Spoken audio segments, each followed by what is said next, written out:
Welcome to Crime Over Wine Weekly. It is Monday, May 27th. I'm Michelle Heron. Here are your crime headlines. Newly unsealed search warrants reveal more about the murders of two Kansas moms. 4 people are charged with kidnapping and the murder in the deaths of Veronica Butler and Jillian Kelly. Search warrants reveal the pair's bodies were found inside of a chest freezer buried on a property rented by one of the suspects. Investigators say Tad Burt Cullum asked the property owner for permission to tear down a tree, remove a stump, and fill the hole in with concrete. Police believe the case centers around a child custody dispute. A New Mexico judge has rejected a request by Alec Baldwin to dismiss the sole criminal charged against him in the fatal shooting on the set of the movie Rust. The judge upheld an indictment Friday charging Baldwin with 1 count of involuntary manslaughter in the death of cinematographer Helena Hutchins. Baldwin is set to go on trial in July. The father of a missing autistic teenager is calling for the FBI to take over in the search as it enters its 3rd month. Sebastian Rogers disappeared from his mother and stepfather's home in Middle Tennessee in February. The Tennessee Bureau of Investigation issued an Amber Alert for the 15-year-old. Sebastian's father, Seth Rogers, says he wants the FBI to take over. The FBI can only take the lead at the request of the Sumner County Sheriff's Office or the request of the District Attorney's Office.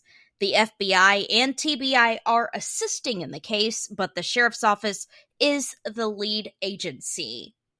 And a hello, lovely friends, to all of our friends and listeners. Thank you so much for tuning into this episode of Crime Over Wine Weekly. This is Memorial Day, so we would like to take a moment to recognize the meaning behind this holiday and the sacrifice of the men and women who have died fighting for our country and our freedom. A very much thank you to those lives that have been lost and the families that have also contributed to that sacrifice.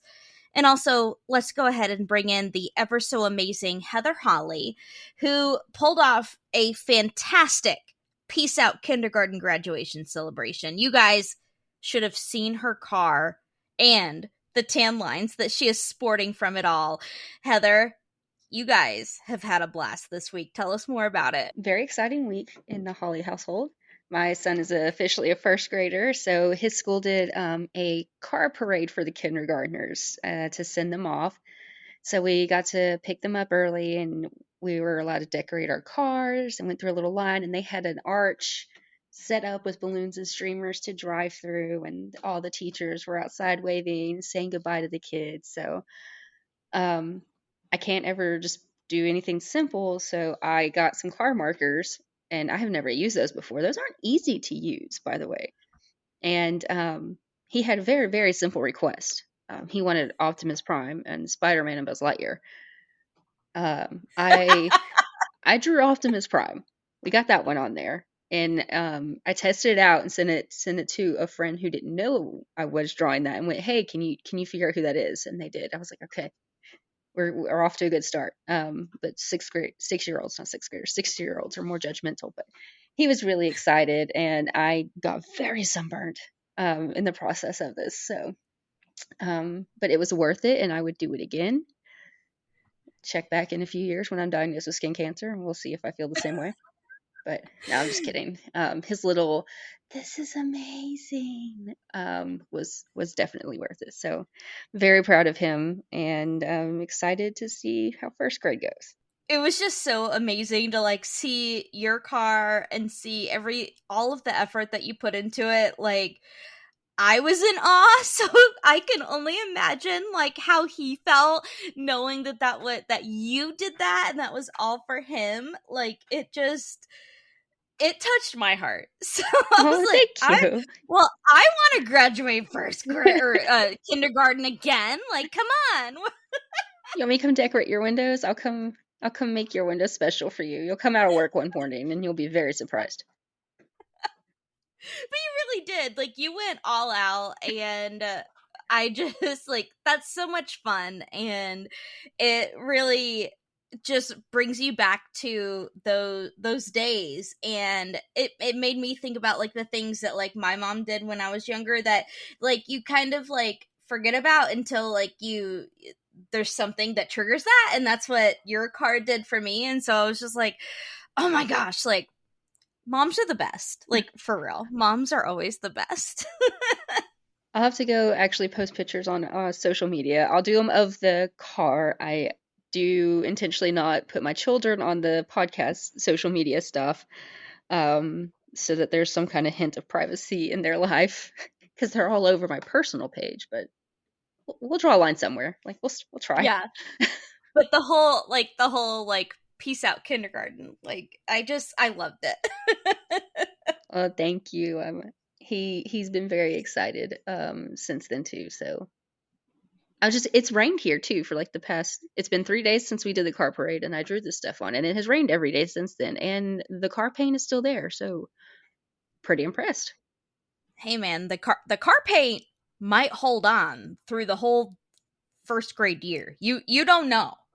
Ooh, I will be going through a car wash before then, so I don't know if you want to find out if it can hold on that long, but it could. We're just saying there's a chance. yeah, I have this weird superpower that somehow when I have something to do with a party decoration of some sort, it lasts forever. Blew up my uncle's 50th birthday balloon, and it's still inflated. It's been 3 years. All right, so you've got lungs of steel. Is that what we would call that? I don't know what you would call that. Maybe, I don't know, but I'm full of hot air, high quality hot air. Okay. Let's do okay, we haven't even started the wine yet, so let's just. I know. We're you're full of good picks of wine too here lately. So tell us about this week's. okay. This week, no, don't be surprised. We're going back to Prophecy. I told y'all we would go back to Prophecy. I liked them too much to not go back. And this week we're doing the Sauvignon Blanc, and their description of that is a classic expression of California Sauvignon Blanc. In the glass, the wine opens with citrus aromas of lemon, lime, and grapefruit, refreshing notes of passion fruit, evergreen, and fresh jalapenos lead to a bright mouthful with a long, clean finish. Um, so we talked about the labels too the past two times, because Yes. the first time I picked it was just like, I love the label, and then they all have little lore, and so this time I did a little bit more of a deep dive and actually found out some about the artist. And the designs are tarot inspired, so these are meant to be like tarot cards, and this one is actually the High Priestess. And the High Priestess represents wisdom and knowledge. Her inner reflection asks you to look within yourself and follow your intuition. The High Priestess inspires you to be more creative, the quality needed by our winemaking team to craft expressive wines rich with flavor. The High Priestess's green robes represent the crisp and refreshing wine-style hallmark of New Zealand's Sauvignon Blanc. The fruits on the tree represent the captivating fruit notes of grapefruit, citrus, and pineapple. I think it's like safe to say, like so far, we are definite fans of Prophecy wines. Like not only because they taste good, but because of like the labels, and like we connect with the stories behind the labels. But this one like really it looks like a lunar moth, and it's like so crazy. I didn't have time to like look behind it, but I've had a lunar moth like right above the door of my my front door for like the last 3 days. I don't know if there's like a meaning behind that, but I just like drew that connection. I really liked the label. And this is an interesting. I wouldn't even classify this as a Sauvignon Blanc. I mean, I'm not a huge like person that can differentiate between wines, but I don't know if I would classify this as Sauvignon Blanc. First off, I have a bit of a cold, so things taste a little off to me anyway. But even if I did have all of my taste buds functioning properly, I wouldn't know what a Sauvignon Blanc typically tastes like. But I feel like I taste the jalapeno. I feel like I actually have that coming through. It's not spicy, but there's like a warmth there that isn't typically in some of the wines that we drink. I'm not tasting that at the moment. But like when when you mentioned like the grapefruit, like, and you know how we were like last week, like not fans of grapefruit. I don't even taste that at all. But that was like the first thing that like that stuck out to me. Like when you said grapefruit, I was like, but I'm not even, like I said, not even tasting that. But no, this is a very smooth. It's like an easy, I think, wine to drink. It reminds me of like something colder, cooler, like refreshing. That's kind of the vibes that I get from it. But maybe as I like continue drinking it throughout the episode, maybe the jalapeno will come through. Because I will say, so I am usually not a jalapeno person. I mean, I'll take it if it's like in food and stuff, but like that's not something that I'm gonna like request. But I have been on like a spicy margarita kick, which I know is like not wine related, but I have been like on a spicy margarita kick, and when they're made correctly, they are very good. It is smooth. It's not as crisp as I was anticipating. Mm-hmm. But I don't dislike that either. I feel like this is a good summer wine. TLDR, good summer wine, good flavor, even if you have a cold. So, yet again, Prophecy is a winner. It'd be cool if Prophecy would sponsor us. Hint, hint, hint, hint, hint. You should Um, tag them at them when this episode drops. yes. And did you, with their labels, did you find what did you find online with their labels? Okay, yeah. So the last time we had Prophecy, we talked about I wish they had merch. Well, in my digging on their website, I found they have like a little article talking about their labels, and there are links in there for free downloadable coloring pages.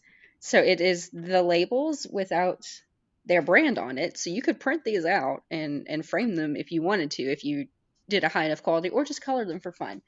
They are beautiful pictures, and the artist they collaborated with, I would butcher her name if I attempted to say it, but I love this work that she has done. It is. It's amazing. It's something worth checking out. And man, it's like if they put that much effort into like their labels and like the stories behind them, then you know that they're putting that much effort into like their wines. To me, like that's what I get. And I feel like we've given a pretty good deep dive through a lot of their wines. So Yet we are about halfway through their catalog. They only have 7 varieties. So I think everything we have left are reds. cool. I'm for it though. Prophecy Wines, like you know that you're gonna get a good wine for a good price point and a good story behind the label. And yeah. Yeah, and it's accessible too. You can I got this one at Walmart. So pretty decent price point, pretty good quality, consistent. Looked it up real quick, by the way, and they do have some symbolism on them. So some spiritual meanings behind them can be new beginnings, as they represent continuing quest for truth and knowledge, the gift of intuition and psychic perception. Ooh, I like it. Which is weird because we Okay. did intuition with the high priestess as well. So that the fact that you saw that in the label, kind of trippy. I like it. Okay. After the break, movement in a 90-year-old missing persons case. What Reno police did this week as part of the investigation.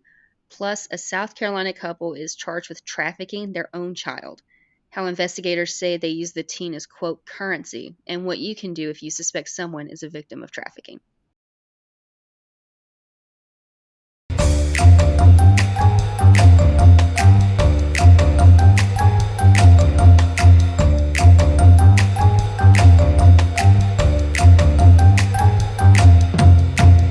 Welcome back to Crime Over Wine Weekly. Police in Minnesota need help in the search for a missing 61-year-old man who they say has several significant mental health disabilities. Michael Dave Stewart was last seen around 4 o'clock in the morning on May 8th in Bemidji. He is described as having an inch-long beard and longer hair around the ears. He was last seen wearing jeans, a green camouflage jacket, and ball cap. He has lived in Nebraska, Wisconsin, and California. Investigators believe he may return to one of those areas. If you have any information, call the Bemidji Police Department at 218-333-9111. Police in Reno, Nevada searched a property for 2 days last week as part of a 90-year-old missing persons case. KOLO reports police didn't find any evidence and aren't releasing details about the missing person. And while police aren't naming the subject, KOLO found an open missing persons case on the RPD's website for Roy Frisch. He went missing March 22, 1934. Roy lived in the area searched this past week. Police say he was scheduled to testify against 2 people connected to organized crime before disappearing. Roy went to a movie the night he vanished. A friend saw him afterwards, but Roy never made it home. Roy's described as a white man with light brown hair, hazel eyes, and scars on his right forearm. If you have any information, contact the Reno Police Department at 775-321-8372. And turning to a story in South Carolina that I'm going to put a trigger warning before this. I had a hard time writing this just ethically here of not wanting to identify a victim, but with what the case is, it's kind of hard not to, and it's kind of an awareness issue too. So trigger warning here for sexual assault, human trafficking type situations. If that bothers you, skip ahead to the next block. A South Carolina couple is charged with trafficking their own daughter. The Anderson County Sheriff's Office announced the arrest of James Wilson and April Lawrence this past week, but the investigation started weeks ago. Detective Will Freestate says the pair would take the teenager to a 67-year-old man in Greenville County. Freestate says the man would text the parents and send $20 every time he wanted to see her. The girl told investigators she told her parents that she didn't want to go to the man's house anymore, but her father told her, quote, "You're going." Investigators got a search warrant for Wilson's Cash App, discovered the couple made more than $1,200 in 1 month by taking their child to this man. Free State said, quote, "I think there was a concerted effort by these parents to find people that would give them money, and basically their child was the currency." True Crime Daily reports a second man also took the parents up on the offer. Willem Bardenson is charged with criminal sexual contact with a minor. James Wilson and April Lawrence are charged with human trafficking. They're being held in the Anderson County Jail without bond.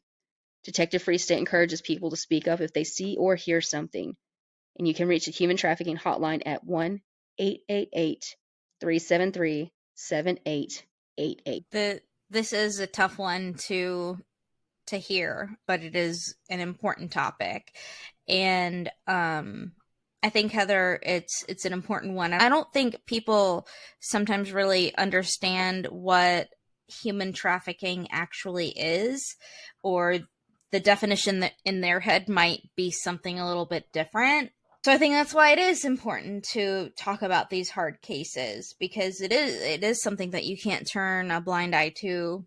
Not anymore. You know, it's something that's going on. So the struggle with wanting to share the story or not came from not wanting to do further harm to the young girl. One of the things that the detective said after the arrest is they're not the only parents doing this. There are others we just don't know about. And that's why it's important to, if you see something, say something.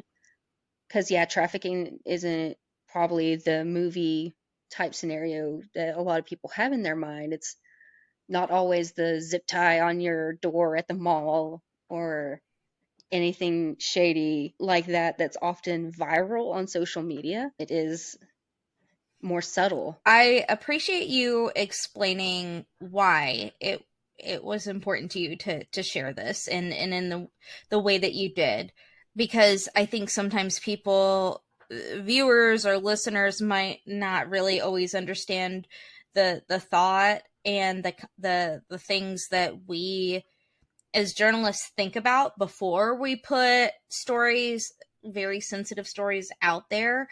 I think it is important to talk about that and to give that context, and to explain why, and hopefully that can change the way things are understood and how they are treated moving forward, because there's a lot of sensitivity that that goes into these types of cases, and they should be treated this exact way. It's a hard place for journalists and law enforcement too, because obviously you want to prevent this from happening. You want to expose the bad parts that happen, but you want to protect the victims. And finding the balance in that is hard sometimes.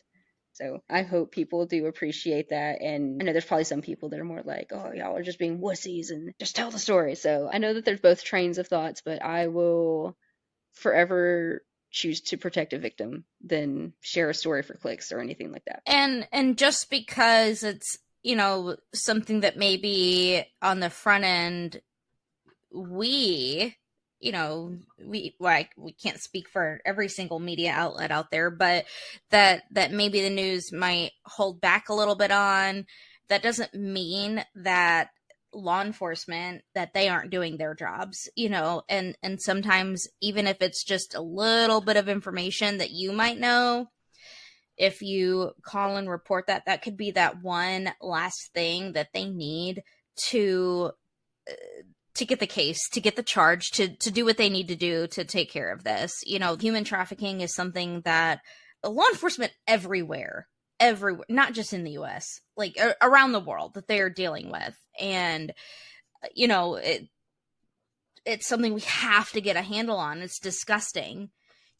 So it is. If you know something, then you need to report it, because people's lives depend on that. It's not just the trafficking too. I mean, that's what's in this case, but there's sextortion, and that is wildly out of control in America. And a lot of the victims are younger, and far too often it leads to them taking their own lives, and that's not acceptable. So it's okay to speak up. You did nothing wrong. Find a safe person and go from there. Like, that's step one. I really appreciate you, Heather, bringing a lot of awareness to this topic. And it's kind of like a spider web as to how it kind of bleeds itself out into other issues that very much in a way, we end up kind of covering on Crime Over Wine Weekly. It's not just crime that we talk about, but it's kind of there's so many different ways that this is connected to. It's a lot. All right, we've got a lot more on Crime Over Wine Weekly coming up for you, including a nonverbal autistic teenager missing out of New York City.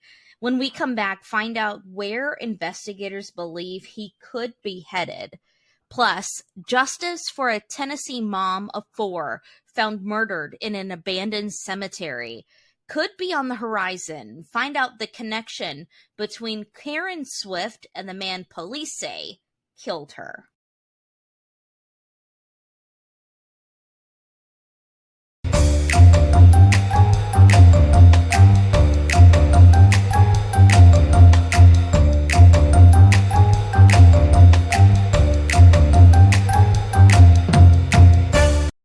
Welcome back to Crime Over Wine Weekly. The search for a missing Missouri man has expanded to Alabama. Hoover police say they're helping Springfield police find Demarion Stewart after he was spotted there. HPD says Demarion was last seen on May 7th walking on Highway 31 into Pelham. At the time, he was wearing an orange shirt, black shorts, and white shoes. Demarion is a 27-year-old black man. He's 5'11" with black hair and brown eyes. He has a cross tattooed on his left forearm near the wrist. Missouri State Highway Patrol says Demarion may be experiencing mental health challenges. If you have any information, contact Springfield Police at 417-864-1755. Police in New York City are asking for tips to help find a 15-year-old boy with special needs who has been missing for over a week out of Port Richmond. Armando Acevedo Solano was last seen leaving his home around 2:45 in the afternoon on May 15th. Armando is nonverbal and autistic, according to authorities. They believe he may be in Staten Island, Brooklyn, Long Island, or he might try and travel to New Jersey. He is described as 5 foot 4 inches tall, around 130 pounds, with brown eyes. He was last seen wearing light-colored blue jeans, a black and white sweater, black and white sneakers, and a black backpack. He may be wearing headphones and dark sunglasses. Anyone with information should call 1-800 The Lost. We turn now to jury selection, which begins this week in the case of a Tennessee mother of four found dead in an abandoned cemetery 10 years after her murder. Karen Swift, her husband, David Swift, was indicted on premeditated first-degree murder in 2022, 11 years after Karen disappeared. The 44-year-old was reported missing to the Dyer County Sheriff's Office on October 30th, 2011. Investigators say David was the last person to see Karen alive. David says Karen left the Halloween party early the night of October 29th to pick up one of the couple's daughters from a sleepover because she was not feeling well. Investigators found her car with a shredded tire near her home with her Halloween costume inside, but she and her purse were missing. 6 weeks later, her body was found in an abandoned cemetery. An autopsy report shows Karen died from blunt force injury to the head. Karen had just filed for divorce from her husband 3 weeks before she was found dead. When David was arrested in 2022, he had already remarried and was living in Alabama. He faces a mandatory sentence of life in prison, and if convicted, David faces separate charges in Alabama where he is accused of stalking his second wife, from whom he is divorced. And so jury selection begins on Tuesday. There's a lot, but also not a lot to kind of unpack here. So there had kind of been a long period between when she went missing, when Karen went missing, and before anyone was arrested in her case. And so her mother and one of her sons, they had done multiple interviews. As you can imagine, they want to like find out what's going on. Like, you know what I mean? She's found in this abandoned cemetery. The family had hired a private investigator into this. You know, they had said in other interviews that they felt like there were leads missing. And so something that kind of like piques your interest here is that, you know, David has since remarried after Karen's found dead. So Karen's found dead in 2011. David remarries in 2016, and he's arrested in 2022. He separates from the second wife in 2022.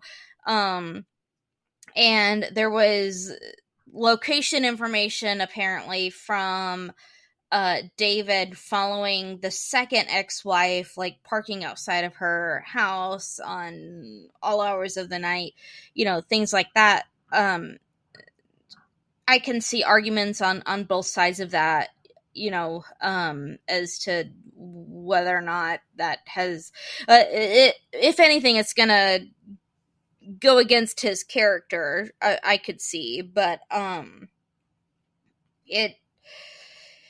essentially this case went cold.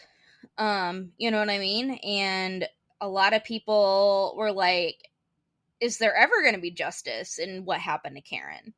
After that long of a time, I'm curious what evidence there was for a grand jury to indict him. There's been some media coverage about this, but not a ton. This is coming out of like we're talking about West Tennessee, kind of like maybe Memphis area, not specifically Memphis, but Memphis area. And so there's not a ton.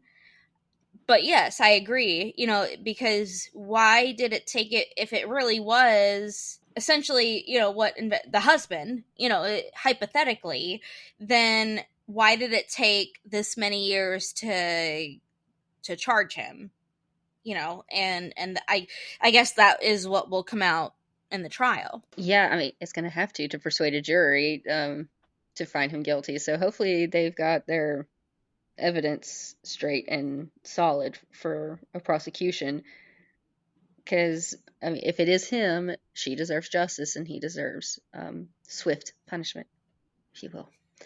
But yeah, what a winner. She filed for divorce and then she's murdered and he's charged, but he remarried. You could have just let her go.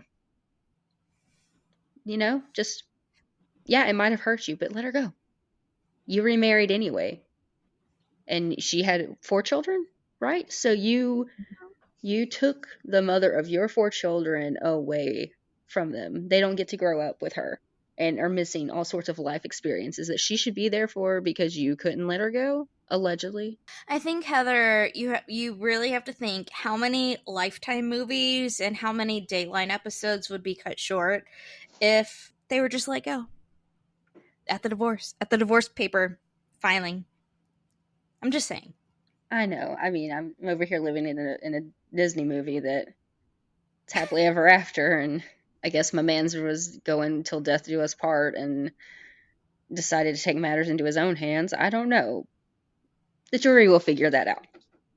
I am intrigued also by the mandatory life sentence. That's if he is found guilty on the charges of premeditated first-degree murder. Now, granted, what if they do find him guilty on something lesser? Then it wouldn't be that, obviously. So I guess we will have to see. And I do think that since there has been so much time, we also need, so think about it. Like juries want a smoking gun. That is like the cliche of what people use.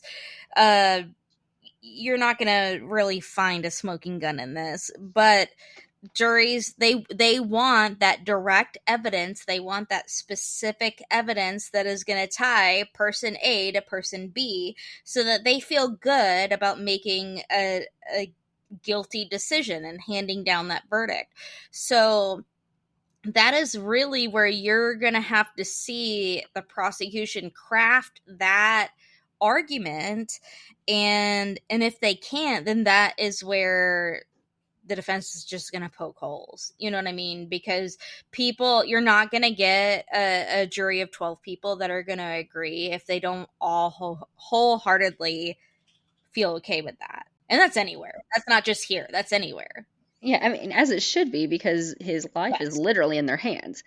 They have to be absolutely certain that he did it to find him guilty in this case, especially if it's mandatory life sentence, because that is the end of his life if they do that.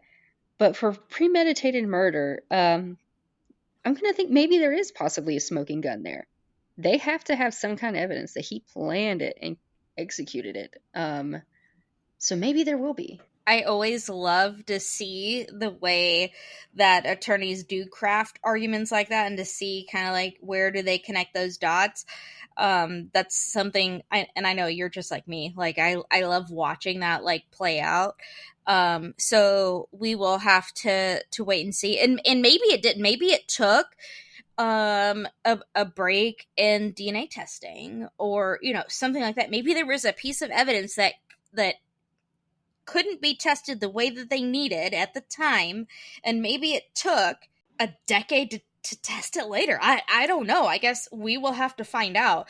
If there is, and they have definitely kept it very close to the vest in this case. They're going to have already presented some really solid evidence for that grand jury indictment. So, I don't know. I'm interested to see either for premeditated murder and for that kind of the burden of proof lies completely on the state. So the defense doesn't have to prove that he's innocent. They just have to make the jury doubt that he did it. So this will be interesting to see play out. And I hope there's justice for the family. I hope that they get answers. It's been a long time. So we will definitely keep everyone updated as to what happens. There's also a lot of other trials that are still going on that we have covered and mentioned here on Crime Over Wine Weekly. They are, and we'd love to give like more updates. They're still going on. You know what I mean? Heather, I feel like we keep bringing him up and that's wonderful, but it's like trials usually don't go on longer than maybe a week or so. And so the fact that there's so many trials that are going on like way longer than this, that's really unheard of. Whatever, I mean, there's a variety of reasons, whether it's a juror has to be dismissed or new evidence being questioned, sickness, even minor things like judge scheduling conflicts can all wreak havoc on the process. So the American judicial system is something special, but when it's working properly, it's amazing. Yes, I agree. It's something I find fascinating, and I know you do too. Also, this wine, I will say, I do find fascinating because I taste something different. And have you gotten the jalapeno yet? A little bit, not in, like you said, not in like a spicy way, but like in a jalapeno, like I taste it way. And if you know the difference, then you know the difference. Yeah, because for me, it's coming through as just like a warmth in the back of my throat, and maybe that's because of the cold. Like maybe it's helping me. This is my new medicine. It should be your new medicine.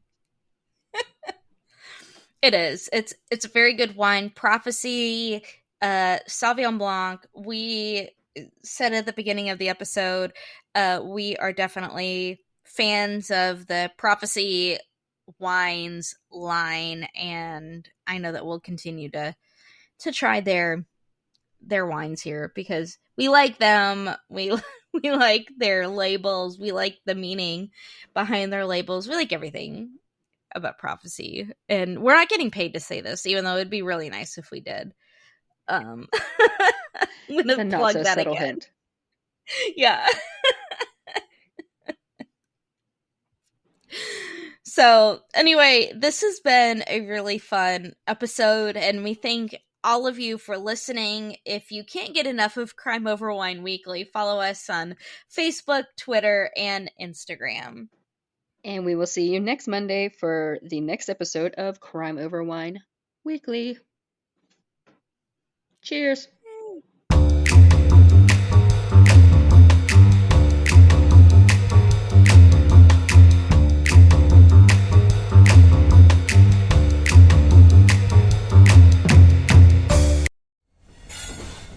Proud member of the Podnuga Network.